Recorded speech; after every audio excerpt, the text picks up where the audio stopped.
Chers amis, amoureux du cinéma et de la musique qui va avec, bonjour pour cette nouvelle émission consacrée alors au cinéma, à la télévision, mais finalement on a souvent dit ici que les musiciens étaient souvent les mêmes, les moyens aussi, et qu'il y avait des passerelles entre télévision et cinéma, ne serait-ce qu'à travers les séries télévisées qui deviennent des longs métrages et des longs métrages qui deviennent des séries télévisées. En tout cas, c'est la musique qui nous intéresse quand elle est au service de l'image. Et aujourd'hui, particulièrement, ce sera la musique des génériques de séries télévisées françaises, de fiction, je précise bien. On a vu que l'art du générique, déjà bien installé dans les films de long métrage au début du cinéma parlant, donc surtout au début des années 30, a pris une tournure propre à la télévision. Alors aux États-Unis, dès 1949, il n'y avait pas beaucoup de gens qui avaient la télévision, mais enfin, les séries télévisées ont commencé à peu près à s'institutionnaliser dès 1949 aux États-Unis. En France, ce sera plus sporadique, mais à partir de 1958, on peut estimer qu'il y a, bon an, mal an, 2-3 séries télévisées ou feuilletons qui commencent à se régulariser en quelque sorte, et puis évidemment par la suite, sans rivaliser évidemment avec la France va surtout emprunter beaucoup de feuilletons américains, mais elle va créer sa propre musique pour ses propres feuilletons. Il faut savoir que c'est une abondance qu'on n'imagine même pas. Actuellement, il y a à peu près 150 séries télévisées nouvelles lancées aux États-Unis par an. Donc on en voit quelques-unes, on a l'impression qu'il y en a énormément, mais on n'en voit qu'une toute petite partie. Alors en France, il y en a bon an, mal an, entre 10, 15, des fois un petit peu plus, maintenant que les chaînes se sont multipliées. En tout cas, c'est un réceptacle intéressant, à la fois parce qu'il faut, comme pour les génériques américains dont on a parlé, faire une musique appropriée, une musique qui permet d'identifier très rapidement la série, de la mémoriser aussi en quelque sorte. Il faut être bref, le générique du début notamment, le générique de la fin peut être un tout petit peu plus développé, et on peut retrouver à l'intérieur évidemment des images, cette musique développée, variée, en tout cas une piqûre de rappel assez souvent. C'est donc un art musical assez exigeant, et pour lequel, cet art musical, eh bien, on a fait appel, un peu comme pour le cinéma parlant au début, à des compositeurs plutôt de la musique classique. Quelques-uns ont laissé de très très beaux génériques, n'étaient peut-être pas les plus pop, mais enfin, c'est ceux qui ont peut-être aussi lancé un peu cet art particulier. Et puis, c'est devenu une spécialité pour pas mal de compositeurs, mais globalement, on peut dire que ce sont des musiciens qui travaillent pour le long métrage autant que pour la télévision. Et puis, parfois aussi, des musiciens venus du monde de la variété, parce qu'il y a, comme aux États-Unis, souvent à l'époque pionnière, j'allais dire, des génériques chantés. Alors, ce qui est intéressant, c'est de voir aujourd'hui, dans les premiers génériques de la télévision française pour les fictions, nous irons jusqu'en 1966, donc vous allez me dire que c'est vieux, mais enfin, beaucoup de ces thèmes sont restés dans nos mémoires, beaucoup ont été réutilisés parfois bizarrement, mais dans la publicité ou dans des choses qui sont finalement très actuelles. Donc c'est un art qui se joue un petit peu des repères historiques. Et justement, il faut identifier une série aussi un petit peu dans son contenu par sa musique historique, et il y en a beaucoup dans les années 60, sentimentale du quotidien, suspense, policier, espionnage, comédie, aventure exotique aussi, science-fiction même, dès les années 60, en France aussi. On a donc quelques thèmes qui sont là un petit peu pour nous mettre dans une ambiance, parfois à contre-emploi, au deuxième degré, parfois directement, j'allais dire, illustrative de ce qui va suivre. Alors, un des premiers génériques de la télévision française composé spécialement, je précise bien, pour une série qui a duré de 1958 à 1996, c'est un feuilleton policier qui s'appelait Les 5 dernières minutes.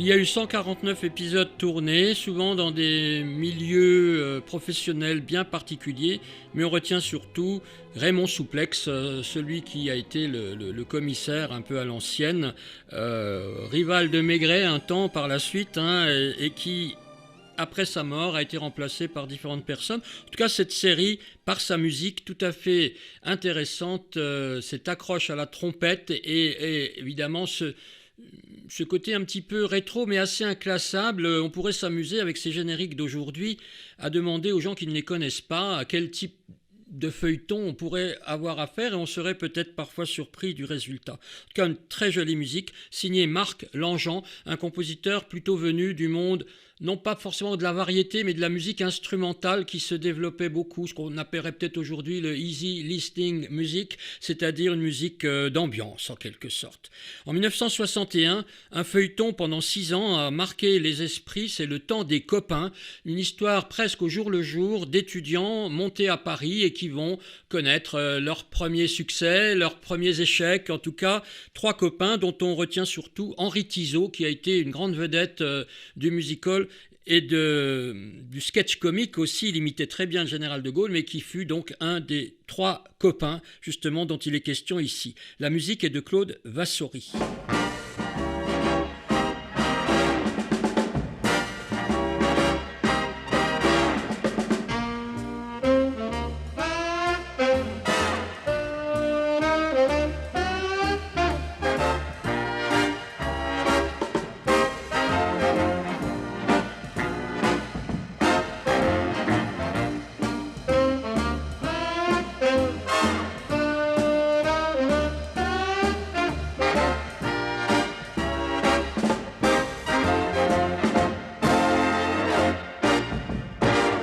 117 épisodes jusqu'en 1967, depuis 1961, une façon de fidéliser tous les ans un peu le public. En 1963 va être lancé un feuilleton qui va faire pleurer, alors je ne sais pas combien de millions de personnes, au fur et à mesure que les postes de télévision se multiplient, c'est Yannick Aimé.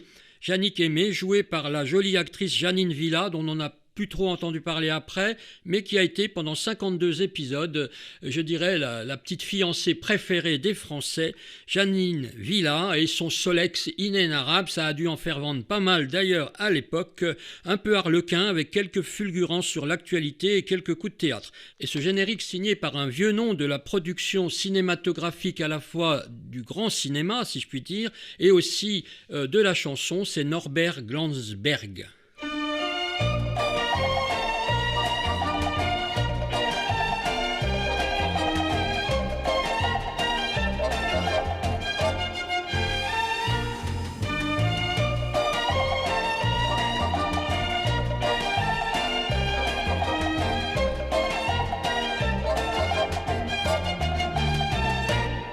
Et oui, c'est court, et bien c'est un générique et vous pourrez remarquer qu'une fois l'avoir entendu, celui-là et les 2 précédents aussi, eh bien on les a dans la tête pour un bon moment. Alors, s'il y a bien un générique mythique de la télévision, c'est bien celui-ci, je vous le présenterai après.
il est un peu plus long parce que c'est un montage des différentes versions qu'on va entendre. Thierry Lafronde, je crois qu'aujourd'hui, même les plus jeunes d'entre nous savent de qui on parle. Alors, quand on écoute cette musique, c'est la popitude absolue, c'est du saxophone, c'est de la batterie, c'est vraiment une musique des années 60, un petit peu KPDP. Alors, l'action, elle se passe en 1360, pendant la guerre de 100 ans, et je ne voudrais pas vous embêter en vous passant une vraie musique de 1360, vous verriez qu'on est quand même un petit peu loin du compte. Alors, Jean-Claude Drouot, Céline Léger, entre parenthèses la mère de l'actrice Zabou, qui est encore connue aujourd'hui, qui jouait un charmant bébé Zabou elle-même dans ce feuilleton, 1963 à 1966, 4 séries, Thierry Lafronde. Voilà, ça c'est de la musique. Et alors, qui a écrit cette musique ? Eh bien, c'est Jacques Loussier. Il est mort il y a très peu de temps. Il était surtout connu pour ses interprétations jazz de Jean-Sébastien Bach. C'était surtout un grand pianiste de jazz, mais aussi un grand compositeur. Et on l'entendra encore aujourd'hui dans d'autres feuilletons de la télévision, un petit peu son passe-temps, sans doute, à côté du jazz dont il était vraiment un très grand défenseur. Et hommage à lui, il est mort en 2019. Thierry Lafronde, une musique mythique. Il n'avait pas 30 ans quand on lui a demandé de faire cette musique. Ça a été pour lui, évidemment, un succès absolument invraisemblable. Nous sommes à 1 an d'avoir une deuxième chaîne à la télévision française, qui d'ailleurs ne diffusera que très peu et pas dans toutes les régions. Mais pour l'heure, évidemment, quand on regardait Thierry Lafronde, eh bien, il n'y avait pas beaucoup de concurrence. Alors, dans le même ordre d'idées, les feuilletons vont se suivre et se développer. On fait beaucoup appel au roman feuilleton du 19e siècle. Oui, le mot feuilleton est bien vu ici. Et ce feuilleton, maintenant, que nous allons écouter par sa musique de générique, il a donné un adjectif qui est parfois encore employé au quotidien, c'est rocambolesque. Et bien oui, le personnage, c'est rocambole. Et bien la musique, c'est Jacques Loussier encore.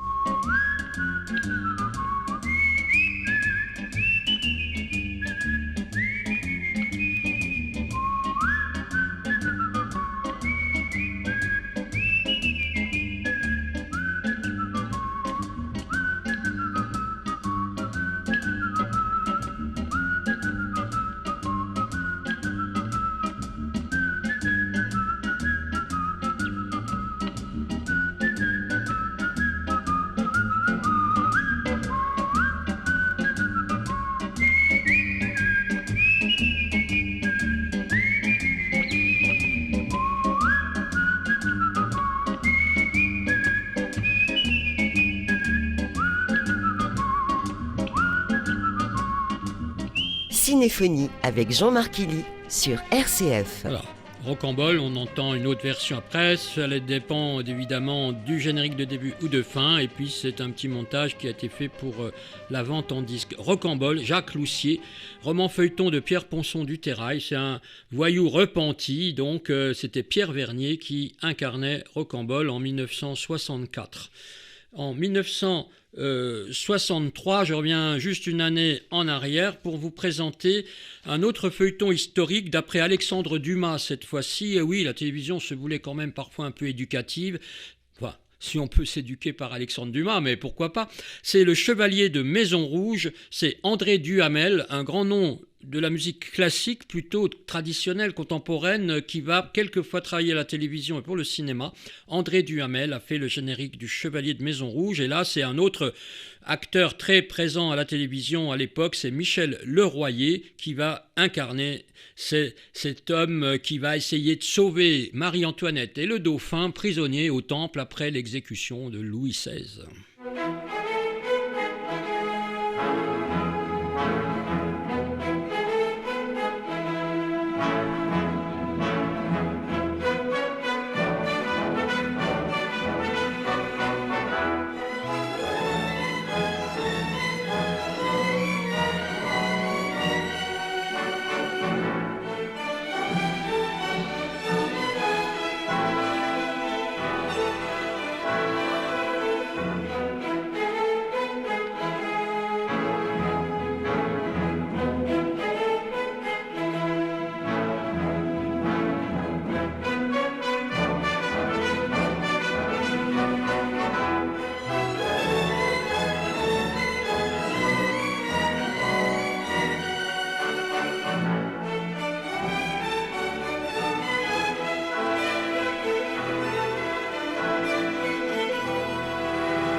Musique toujours très reconnaissable. Oui, l'art de la musique de feuilleton télévisé, c'est un art à part entière. Alors, à l'époque, aux États-Unis, ce sont surtout les westerns qui ont le dessus pour encore un bon moment, de même dans le cinéma, avant que les Italiens prennent le relais, surtout dans le cinéma, et puis voilà. Et puis ça revient aujourd'hui d'ailleurs, entre parenthèses. Alors les Français vont essayer de faire leur western. Alors je crois qu'ils en ont fait qu'un, c'est Les Indiens. Les Indiens entièrement tournés dans la banlieue parisienne d'ailleurs, les cow-boys à la française, avec des Indiens qui étaient parfois un peu espagnols pour faire un petit peu couleur locale, mais l'Indien en chef de ce feuilleton, alors qui a fait rêver tous les petits-enfants de l'école, comme j'étais à l'époque, et je peux vous dire là maintenant que ce sont des souvenirs personnels que je peux vous donner, en 1964, 26 épisodes, avec Alain Emery, on en a plus trop entendu parler non plus, qui était le chef indien. Alors, c'est charmant. La musique est d'Armand Midjani et on ne sait pas trop ce qu'elle veut dire, mais enfin, tout est un petit peu western finalement, quand c'est policier, quand c'est de l'espionnage, quand c'est une épopée quelconque. Alors, ça marche très bien.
C'est bien fait, hein, c'est une belle musique d'ailleurs, et ceux qui écoutaient la musique et qui regardaient surtout les images des Indiens sur leur petit poste télévision en noir et blanc, eh bien ça les faisait rêver, c'est ça qui est bien dans le feuilleton télévisé. Armand Midjani, je recite son nom parce qu'il n'est pas très connu, même chez les musiciens cinéphiles les plus avertis.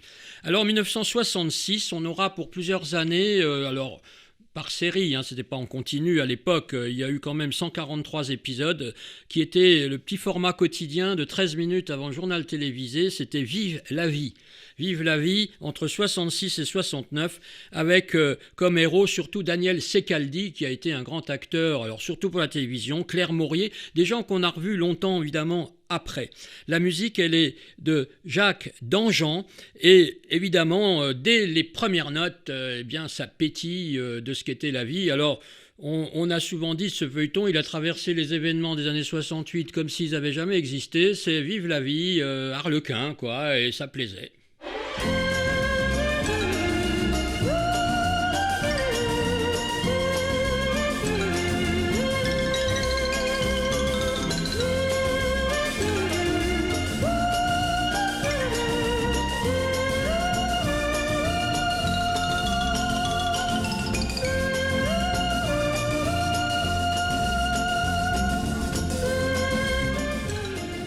Alors, dans ces années-là, il y a de très belles créations télévisuelles, Belphégor ou Le fantôme du Louvre, transporté dans les années 60, ce roman d'Arthur Bernett de 1927, qui avait déjà donné lieu à pas mal de films, de productions, de dessins animés plus tard, et puis même d'un film récemment.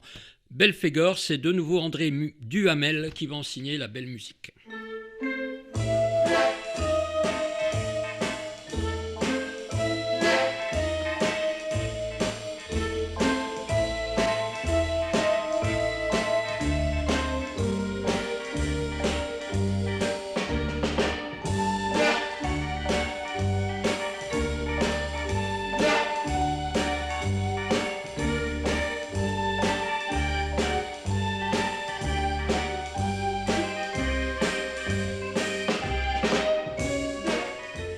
Belphégor, le jeune Yves Régnier qu'on retrouvera plus tard en Commissaire Moulin et dans bien d'autres rôles, et surtout aussi Juliette Gréco, disparue en septembre 2020, qui joue dans ce feuilleton télévisé. En 1965, on voit apparaître aussi un autre feuilleton sur le quotidien des Français, traité avec humour, des petits rôles pour Jean-Yann et même Jacques Higelin, mais c'est surtout Daniel Gélin et Micheline Prel qui s'appellent, pour l'occurrence, les Saintes Chéries.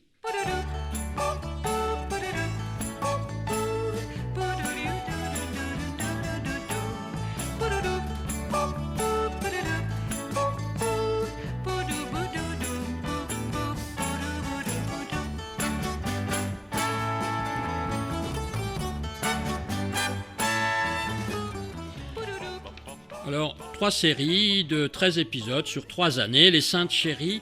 En 1965, alors, feuilleton pour enfants, ou peut-être pour les grands aussi, Belle et Sébastien, qui n'est pas totalement terminé aujourd'hui, puisqu'on en a des déclinaisons plus modernes, des dessins animés et des remakes sans cesse. La première version, c'est Cécile Aubry, bien sûr, et son fils Mehdi El Glaoui, qui va jouer le rôle, évidemment, avec la chienne Belle, qui a fait tant pleurer là aussi.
Belle et Sébastien connaîtra 2 suites télévisuelles et à chaque fois un nouveau générique. Là, c'est Daniel White qui a composé cette très très belle mélodie.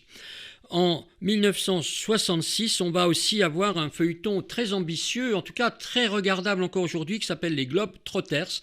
Alors on retrouve Yves Régnier, dont on a parlé tout à l'heure pour Belphégor, mais aussi Édouard Mix, qui fera souvent une apparition dans les feuilletons télé. Et il s'agit de 2 jeunes, garçons fringants, qui vont parcourir le monde en 3 saisons successives, en vue réelle, réellement tournés dans les pays où ils sont censés être, et nous visiterons ainsi l'Asie, notamment tout ce qui correspond un peu à l'Indochine ancienne, l'Amérique du Sud, l'Afrique et même le Proche-Orient. Voici ces 2 Globetrotters. Ce mot est devenu à la mode grâce à ce feuilleton, une musique de Paul Bono. Alors Paul Bono, c'est un compositeur aussi plutôt venu du monde classique et qui est connu surtout pour ses orchestrations et ses disques de musique d'ambiance. Alors c'est lui qui a signé le générique des Globetrotters. Je crois qu'il reviendra à l'esprit de beaucoup de monde.